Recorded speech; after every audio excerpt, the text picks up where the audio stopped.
Footing concrete நல்லா set ஆயிருச்சா? இதுதான் நம்ம வீட்டுக்கு பேஸ் ஃபவுண்டேஷன். பட் வெயிட், கன்ஸ்ட்ரக்ஷனோட ஜர்னியே இப்ப தான் ஸ்டார்ட் ஆகுது. ஃபுட்டிங் கான்கிரீட் கம்ப்ளீட் ஆனதுக்கப்புறம் கம்பல்சரி காலம் ஸ்டார்ட்டர போட்டுட்டு காலம் ஷட்டரிங் ஒர்க் ஸ்டார்ட் பண்ணுங்க. காலம் கான்கிரீட் ஸ்டார்ட் பண்றதுக்கு பிஃபோரா பிளிந்த் பீமோட பாட்டம் லெவல ஃபிக்ஸ் பண்ணிக்கோங்க.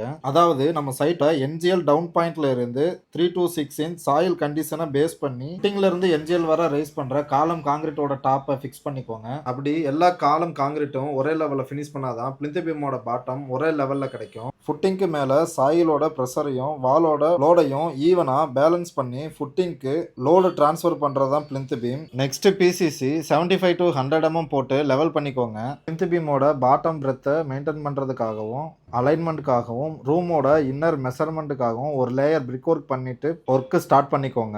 ரீஎன்ஃபோர்ஸ்மெண்ட் ஒர்க்கு ஸ்டார்ட் பண்றப்போ பீமோட டாப்லயும் பாட்டம்லயும் டெவலப்மெண்ட் லென்த் பீமோட ரெண்டு சைடும் ப்ராப்பரா கொடுத்துருங்க.